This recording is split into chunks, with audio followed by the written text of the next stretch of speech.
Dan ada ribuan tengkorak yang dipajam di museum tersebut yang merupakan tengkorak dari para tahanan.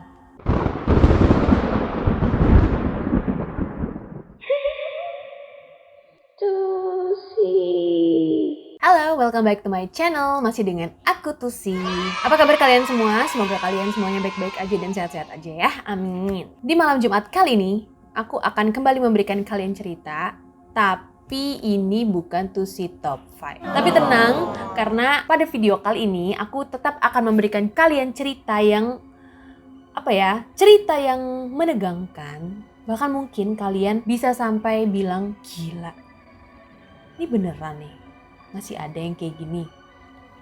Di video kali ini aku akan menceritakan sebuah bangunan, yaitu bangunan penjara yang bisa dibilang penjara ini merupakan penjara terkejam, tersadis, terkeji, terbiadab yang ada di Asia. Kalau gitu langsung aja kita mulai cerita tentang Tuol Sleng Genocide Prisoner atau penjara genosida Tuol Sleng. Tapi sebelum kita mulai cerita, jangan lupa untuk like video aku dan juga subscribe channel aku. Dan sekarang, ayo kita mulai ceritanya.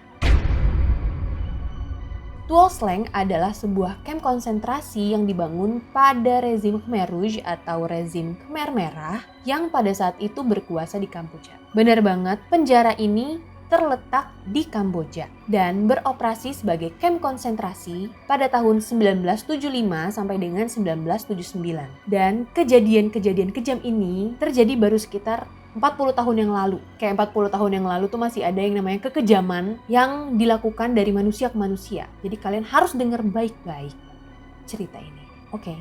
Kamp konsentrasi atau penjara ini dibangun oleh Pol Pot yang merupakan pemimpin dari Khmer Rouge. Dan penjara ini dijadikan tempat untuk menyingkirkan orang-orang yang tidak sepaham dengan rezim tersebut. Dan menurut Pol Pot bisa menggagalkan revolusi Khmer Rouge. Nama Tuol Sleng sendiri merupakan bahasa Khmer yang berarti bukit pohon beracun. Nah, sebelum menjadi penjara, Tuol Sleng ini sebenarnya adalah sekolah yang bernama Tuol Xuai Prey pada masa pemerintahan rezim Lon Nol. Dan saat kekuasaan jatuh ke tangan Pol Pot, sekolah ini diubah menjadi penjara, tempat interogasi dan penyiksaan para tahanan. Dan sekarang, Tuol Sleng dijadikan sebagai museum yang bernama Museum Genosida Tuol Sleng yang berisikan cerita-cerita kekejaman pada rezim Khmer Rouge.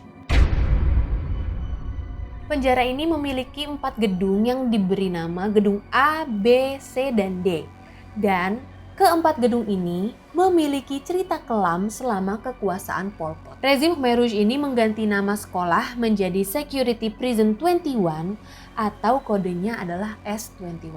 Dan pasukan rezim Khmer Rouge merubah ruangan kelas menjadi sel-sel kecil yang berukuran 1 meter kali 1,6 meter. Lebih kecil daripada kuburan. Lalu bangunan ini dikelilingi oleh kawat berduri yang dialiri listrik dan setiap ruangan memiliki jendela yang dilapisi oleh kawat berduri yang juga dialiri listrik dengan tujuan agar para tahanan ini gak bisa kabur.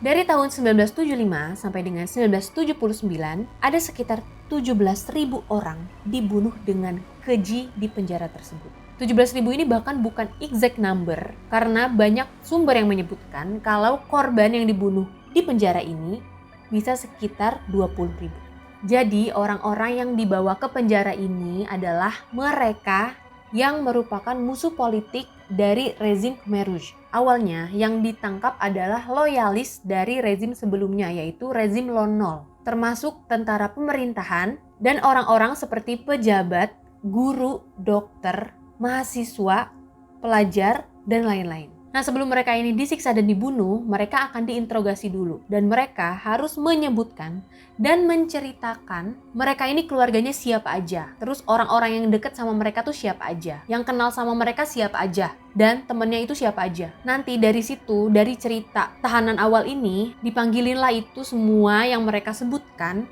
ke penjara ini. Dan ditahanlah semua orang yang disebutin itu sampai keluarga-keluarganya Sampai bayi-bayi yang mereka punya juga dibawa ke penjara tersebut untuk ditahan.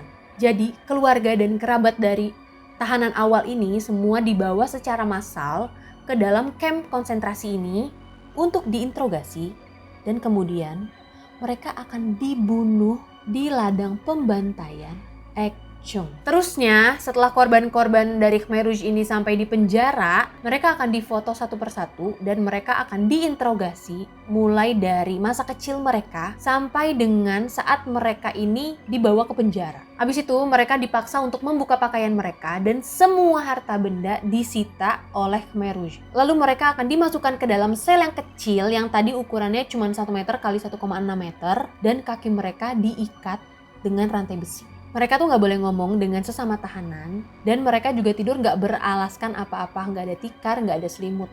Jangankan selimut, buang air aja mereka tuh nggak boleh ke toilet dan nggak disediain toilet. Dan nggak disediain toilet. Jadi mereka tuh cuma dikasih kotak kecil, ya kotak kecil itulah yang mereka gunakan untuk mereka buang air. Besar, kecil, selama berminggu-minggu selama mereka ditahan di sel itu. Setiap jam 4.30 pagi, para penjaga penjara ini selalu memeriksa tahanan apakah jeratan besi mereka ini longgar. Atau kalau ada tahanan yang menyembunyikan benda apapun yang bisa mereka gunakan untuk bunuh diri. Karena pada tahun-tahun awal, para tahanan ini banyak yang bunuh diri. Jadi mereka ini lebih memilih untuk bunuh diri daripada disiksa dengan kejam sebelum dibunuh oleh Khmer Rouge. Lalu yang kejamnya lagi, para tahanan ini dikasih makan cuma 4 sendok bubur cair setiap harinya. Dan dikasih minum cuma sedikit air, kayak sekitar 2 sendok makan air setiap harinya. Dan kalau ada dari mereka, dari para tahanan ini yang ketahuan minum, mereka akan diberikan hukuman serius. Di penjara ini, para tahanan itu hidup dengan tidak layak dan sangat kotor. Jadi banyak tahanan yang terkena penyakit seperti penyakit kulit dan kusta, dan penyakit lainnya. Nah, di penjara ini ada aturan yang harus ditaati oleh setiap para tahanan. Jadi, setiap tahanan yang baru datang ke penjara ini akan diberikan 10 peraturan yang sangat kejam dari Khmer Rouge. Yang pertama, Anda harus menjawab sesuai dengan pertanyaan saya dan jangan melawan. Lalu yang kedua, jangan mencoba untuk menyembunyikan fakta dengan mencari alasan ini itu. Anda dilarang keras untuk menentang saya. Ketiga, jangan berpura-pura tidak tahu jika Anda ditanya mengenai seseorang yang berani menggagalkan revolusi. Yang keempat, Anda harus segera menjawab pertanyaan saya tanpa membuang-buang waktu. Kelima, jangan memberitahu saya mengenai keburukan makna revolusi. Keenam, meskipun mendapatkan cambukan atau disetrum listrik, Anda tidak boleh menangis sama sekali. 7. Jangan berbuat sesuatu, diamlah dan tunggu aba-aba saya. Jika tidak sedang diperintah, diamlah.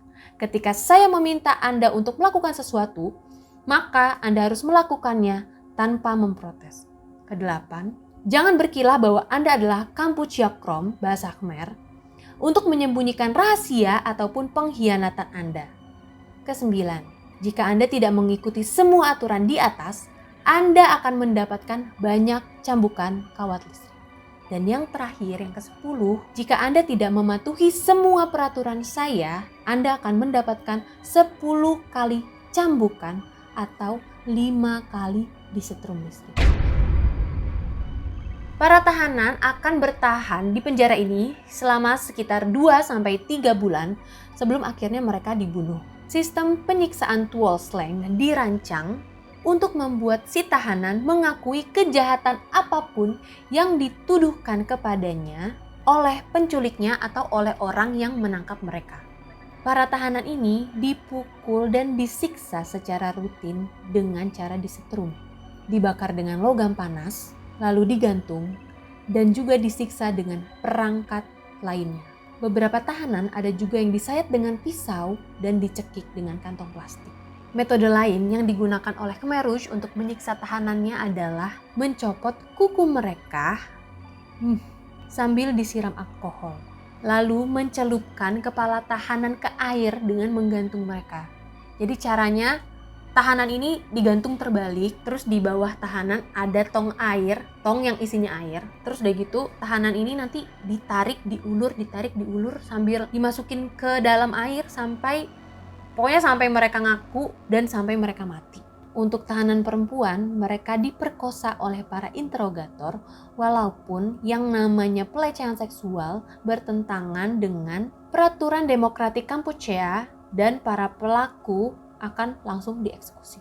Para dokter atau unit medis di Tuol Sleng membunuh setidaknya 100 orang dengan cara membiarkan mereka kehabisan darah. Karena para staf medis atau dokter-dokter yang ada di Tuol Sleng ini sebenarnya adalah orang yang tidak terlatih. Dan banyak bukti yang mengatakan kalau para tahanan Khmer Rouge ini tubuhnya disayat dan dibuka, lalu organnya diambil tanpa memperhatikan anestesi.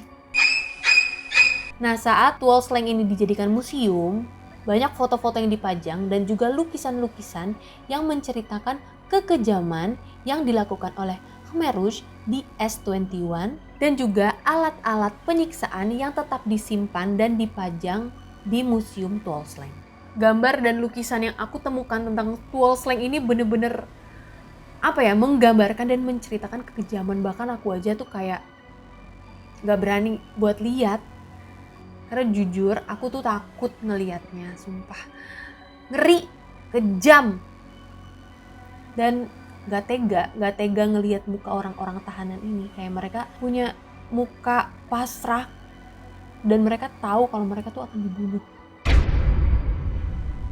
Nah, pada tahun-tahun pertama penjara Tuol Sleng ini beroperasi, jasad para tahanan ini dikubur di sekitar penjara. Tapi karena lama-kelamaan tahanan yang dibunuh ini semakin banyak dan gak ada lagi tanah yang bisa digali untuk dijadikan kuburan, pada tahun 1976 para pasukan Khmer Rouge membawa tahanan dan para keluarga tahanan ke Extermination Center atau pusat pembunuhan yang berjarak 15 km dari Phnom Penh. Nah, di Extermination Center ini, para tahanan dan keluarganya dibunuh oleh Komrad Teng dan pasukannya dengan cara dipukul dengan besi, beliung, parang, dan senjata tajam lainnya karena mereka nggak mampu untuk membunuh para tahanan dengan pistol karena harga amunisi sangat mahal. Setelah tahanan ini dieksekusi, mereka akan dikubur massal. Jadi satu kuburan bisa untuk 6 jasad sampai dengan 100 jasad orang. Lalu yang ditahan di penjara ini gak cuma orang Kamboja aja, tapi banyak orang asing yang berasal dari Vietnam, Thailand, Laos, Arab, Inggris, Prancis, Amerika, Kanada, New Zealand, Australia, dan 1 orang Indonesia. Mereka yang ditahan ini adalah orang-orang yang berencana kabur dari Kamboja pada tahun 1976 sampai dengan 1978 melalui jalur laut dan tertangkap oleh Khmer Rouge. Tidak ada satupun dari tahanan asing ini yang selamat dari penjara S21. Akhirnya pada tahun 1979 kepemimpinan Pol Pot ini runtuh setelah rezim Khmer Rouge melarikan diri dari invasi Vietnam yang menewaskan setidaknya 1 juta orang. Setelah kepergian dari rezim Khmer Rouge, Tuol Sleng ini berubah menjadi museum. Dari sekitar 20.000 orang yang ditahan di penjara Tuol Sleng, hanya ada 12 orang yang bisa selamat. Di antaranya 7 orang dewasa dan 5 orang anak-anak. Dan per September 2011 hanya ada 3 orang dewasa dan 4 orang anak-anak. Jadi total survivor pada tahun 2011 ada 7 orang. Ketiga orang dewasa ini mengatakan kalau mereka bisa bertahan di Tuol Sleng karena mereka memiliki keterampilan yang bisa dimanfaatkan oleh pasukan Khmer Rouge. Yang pertama ada Bow Meng yang merupakan seorang artis, tapi istrinya dibunuh di S21. Lalu yang kedua ada Chum Mei yang berhasil hidup di S21 karena ia memiliki keterampilan sebagai mekanik. Lalu yang ketiga ada Van Nhat. Ia berhasil hidup di S21 karena memiliki keterampilan melukis dan lukisan-lukisan yang ada di Museum Tuol Sleng ini merupakan hasil karya Van Nhat yang menceritakan kekejaman Khmer Rouge menyiksa para tahanannya. Tapi Van Nhat ini sudah meninggal pada September 2011. Dan yang keempat ada Chimet yang ditahan selama 2 minggu di S21 dan dipindahkan ke penjara terdekat karena Cimet berasal dari kampung yang sama dengan Comrade Duc. Nah, siapakah Comrade Duc ini? Comrade Duc adalah kepala penjara yang bernama asli Kang Kek Lew. Ia merupakan guru matematika di sekolah tersebut sebelum berubah menjadi Tuol Sleng dan merupakan orang yang dekat dengan Pol Pot. Jadi karena dia dekat dengan pemimpin Khmer Rouge, dia dijadikan kepala penjara di Tuol Sleng. Nah, Comrade Duc saat ini masih hidup dan sekarang ia dihukum atas tindakannya dengan hukuman penjara seumur hidup yang ditetapkan pada tahun 2012. Jadi awalnya Comrade Duc ini adalah pemimpin Khmer Rouge pertama yang diadili dan diberikan hukuman 30 tahun penjara atas kejahatannya terhadap kemanusiaan, pembunuhan, dan penyiksaan yang terjadi pada rezim Khmer Rouge. Saat ini, Tuol Sleng atau S21 menjadi museum yang dibuka untuk umum di Kamboja. Tapi, kalian bisa ngebayangin kan gimana situasi dari museum ini? Banyak cerita yang menyebutkan kalau museum ini dihuni oleh ribuan hantu. Bahkan, di museum ini selain ada foto-foto dari para tahanan, lukisan-lukisan gambaran penyiksaan, alat-alat penyiksaan, ada juga baju bekas yang dipakai oleh para tahanan, dan ada ribuan tengkorak yang dipajang di museum tersebut yang merupakan tengkorak dari para tahanan. Orang-orang yang bekerja di museum tersebut mengatakan kalau hantu-hantu yang ada di museum itu merupakan arwah-arwah yang tidak tenang atas kematiannya. Dan hantu-hantu di sana juga menghantui orang-orang atau penjaga-penjaga penjara S21 yang masih hidup. Lalu para penjaga museum juga suka mendengar teriakan yang berasal dari ruang penyiksaan dan suara rantai yang diseret di lantai. Penjaga lain juga menyebutkan kalau dia sering melihat bola api yang terbang dari gedung selatan dan jatuh di gedung utara. Bahkan hantu-hantu ini pernah sampai membunuh salah satu penjaga museum pada tahun 1995 dengan cara membawa salah satu penjaga tersebut dari kamarnya ke ruang penyiksaan. Dan saat ditemukan di ruang penyiksaan, penjaga museum itu ditemukan. Dan yang menakutkan lagi, orang-orang sekitar museum menceritakan kalau hantu-hantu ini semakin menjadi-jadi saat Comrade Duc mendatangi Tuol Sleng pada tahun 2008 atas permintaan Extraordinary Chamber in the Courts of Cambodia untuk memberikan keterangan audiovisual yang dijadikan sebagai barang bukti saat kejadian penyiksaan berlangsung.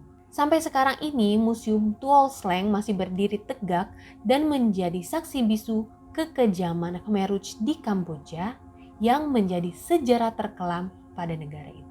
Begitulah kisah dari Tuol Sleng yang jujur aku ceritanya aja capek. Maksudnya bukan capek cerita, tapi capek ngebacain kekejaman, penyiksaan, kebiadaban, kekejian dari orang yang dilakukan ke orang. Oke, segitu dulu cerita untuk video kali ini. Terima kasih untuk kalian yang udah nonton. Dan kalau kalian mau request untuk cerita di next video, langsung aja komen di bawah. Jangan lupa untuk like video ini dan juga subscribe channel aku. Tuh saya pamit, see you on the next video and bye.